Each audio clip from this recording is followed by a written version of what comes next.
Hey, are you a doctor? Here's a question for you. Can you confidently explain what self-regulation is? If you're like me, the answer might be no. Until pretty recently, I had completely the wrong idea. Then one day, I received one of those letters with the College of Physicians and Surgeons logo on the front. They'd received a complaint from a patient about me, and I was being told to respond to CPSM. I was literally shaking with terror. Who complained? Was I going to be punished?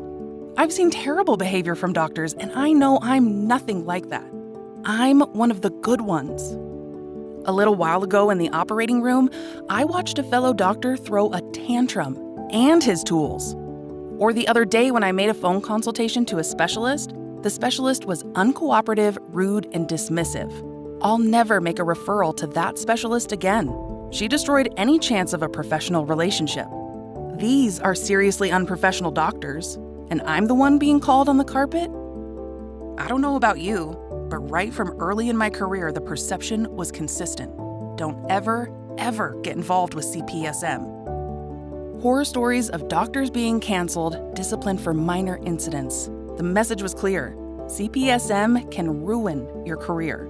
So just as I'm thinking I'd better get my guard up, I see at the next grand rounds, CPSM is presenting on self-regulation. I thought, okay, this'll help me understand what I'm up against. And there were a couple of surprises. For instance, the first thing they said is that a lot of what I'd heard about CPSM is not wrong. Yeah, for a lot of its history, CPSM has been perceived as having only one job, punishing doctors for bad behavior. Okay, wasn't expecting that. They are aware that they're mainly known for punishment, but most of their work is actually focused on quality improvement. They clarified a couple of things too. They said that the province grants doctors the privilege on self-regulation. We don't have a government department overseeing us. We oversee ourselves. But the College of Physicians and Surgeons is just one way we self-regulate.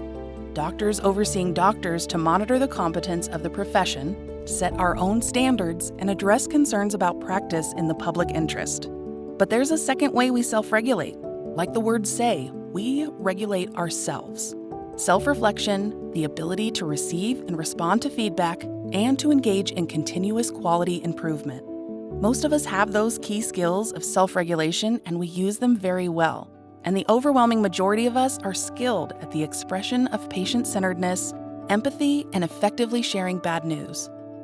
But the speaker pointed out, even though we have those skills, we're still human. And for me, that's when the light bulb clicked on. What was the complaint against me? Am I self-regulating well? Next day at the clinic, I got some more surprises.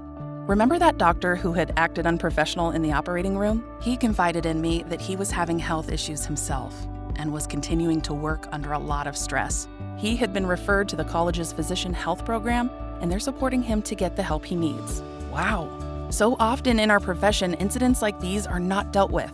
Everybody freezes, moves on, and hopes the stressed out colleague will be easier to work with tomorrow. That's how we handled it. I made a note to reach out to him again. Then I opened an email from the specialist who was so rude to me. She apologized, but said she was thrown off by the lack of information in my request, that by not doing my end of the referral, I was loading all the work on her. She asked me to include essential information so she could provide the best care to the patient. Double wow. By taking the time to give me the feedback, she gave me the respect of knowing I could do better. That in itself demonstrated good self-regulation. And for me, that's when the second light bulb clicked. Doctors overseeing doctors. That's what she was doing for me. What could I do better?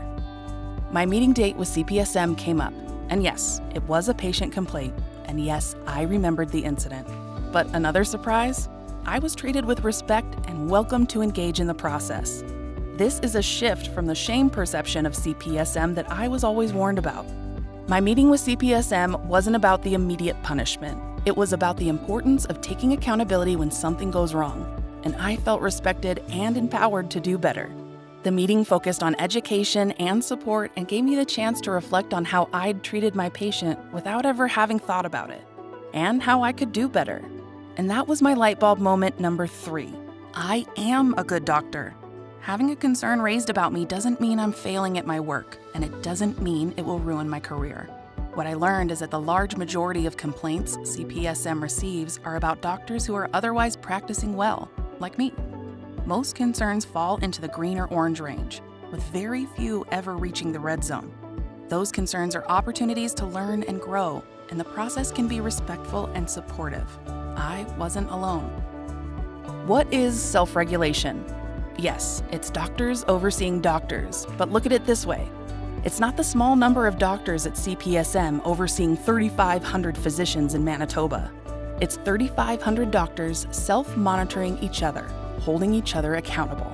3,500 people doing the right thing and holding each other accountable is quality improvement on a level no system will ever be able to achieve. Self-regulation isn't just a duty. It's the most effective way to ensure better care for everyone.